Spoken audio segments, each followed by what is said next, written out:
Peur d'être abandonné, peur de mal faire, peur qu'on se moque d'eux, peur des insectes, peur des monstres, peur du noir. Et vos enfants, ils ont peur de quoi? Les peurs aident les enfants à grandir, c'est vrai, à condition d'être apprivoisés. Alors aujourd'hui, je vous ai trouvé des albums pour aider vos enfants à surmonter toutes leurs peurs.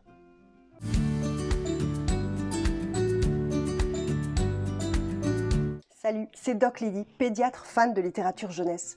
Les albums jeunesse sont un excellent médiateur pour aborder avec les enfants tous les sujets et répondre à toutes les questions qu'ils se posent.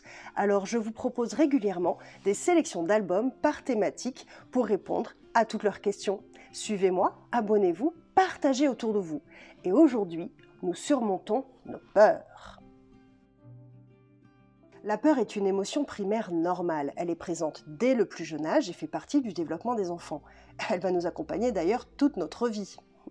La peur des inconnus, la peur du vide, la peur du noir, bien sûr, la peur des monstres sous le lit, la peur de certains animaux, la peur d'échouer également, la peur qu'on se moque, la peur d'être abandonné, la peur d'être séparé. Tout ça, c'est tout à fait classique et cela fait partie de la vie des enfants et si on les apprivoise, ça aide à grandir finalement. La peur, c'est une émotion adaptative contre un éventuel et un potentiel danger. Donc finalement, c'est assez protecteur, à condition bien sûr de pouvoir la surmonter. Pour finalement ne plus avoir peur de ses peurs. Je n'ai plus peur de mes peurs, d'Emmanuel Piquet et Amélie Gros aux éditions Les Arènes. Déjà, on ouvre sur le fait que tout le monde a peur, et ce, depuis la nuit des temps, et qu'accessoirement, la peur est nécessaire pour éviter les dangers. Bam! Ça, déjà, c'est fait. Avec des dessins au crayon, si expressifs de cette illustratrice que j'adore, on balaye les peurs classiques des enfants, mais aussi celles des parents.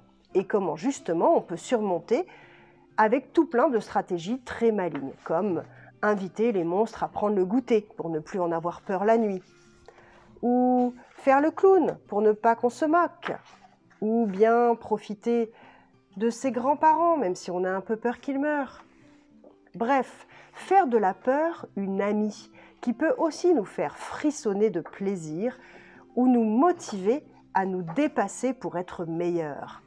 Un album qui fait franchement du bien.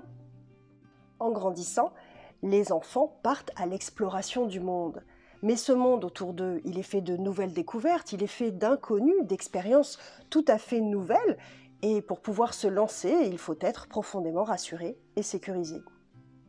Les histoires, justement, vont permettre de poser des mots et des images sur leurs peurs, de les incarner sur du papier pour pouvoir justement prendre un peu de distance, les maîtriser, parce qu'on est tranquillement en sécurité dans les bras des parents. Intéressant, non ? Parce qu'un livre, on peut le refermer si on a trop peur, on peut l'interrompre, on peut en discuter après, on peut le relire et le relire pour anticiper. Et tout cela aide à appréhender et à avoir confiance en soi et évidemment à se donner du courage pour après aller affronter ses peurs dans la vraie vie. Faites confiance à vos enfants, ils choisiront le niveau de lecture qui leur convient et cela ne va pas les traumatiser. Finalement, un livre, c'est un objet un peu sécurisant, une sorte de talisman, un peu comme un doudou, pour finalement se dire « même pas peur ». Même pas peur, de Barou, qu'il m'a gentiment dédicacé au dernier salon de Montreuil, aux éditions Little Urban. Tout en rime et en rythme comme une comptine, avec des illustrations en dégradé de jaune, rouge et noir, ce petit garçon énumère les peurs de tous les jours auxquelles il doit faire face. Avec le gimmick « Même pas peur parce que j'ai mon doudou ». Un catalogue de peurs infantiles dont la répétition du « même pas peur » permet justement l'anticipation, un peu façon méthode Coué. Pour finir finalement sur une note absolument magnifique de l'amour de ses parents qui le sécurise et qui fait finalement encore mieux le job que le doudou. J'adore. Une des peurs des enfants les plus fréquentes et la plus universelle, c'est bien la peur du noir. Et oui, c'est assez fréquent et ça commence vers 18 mois, 2 ans, et quasiment tous les enfants ont cette phase d'avoir peur dans l'obscurité au moment de s'endormir et de croire qu'il y a un monstre sous le lit ou dans le placard. À la fois, si on se met à leur place, c'est quand même pas facile, avec des journées aussi entourées et toujours sécurisées, de se retrouver tout seul dans l'obscurité pour s'endormir tranquillement. Les enfants eux-mêmes mettent souvent en place toutes sortes de petites stratégies pour se rassurer, souvent avec le soutien des parents ou d'un doudou par exemple. Mais en tant que parent, on a aussi un rôle très important dans ce que l'on va proposer à l'enfant. Oui, bien sûr, il faut accueillir cette peur, c'est une émotion normale, il faut la nommer et la prendre au sérieux, mais ne pas non plus la dramatiser ou le surprotéger, ce qui enverrait à l'inverse un message un petit peu insécurisant. Et la lecture d'un album sur le sujet permet justement de prendre de la distance, de mettre une mise en perspective en passant par exemple par l'humour pour pouvoir dédramatiser la situation et chercher ensemble peut-être de nouvelles façons d'appréhender cette peur. Parce que finalement, tous les enfants ont peur du noir et ont peur des monstres. Mais les monstres, est-ce qu'ils ont peur du noir, eux? Tous les monstres ont peur du noir, de Michael Escoffier et Chris Di Giacomo aux éditions Frimousse.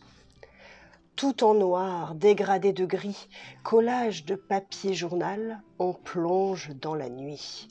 Du côté des monstres, cette fois, histoire de mettre de la distance et d'incarner les cauchemars. Car oui, les monstres aussi ont peur du noir.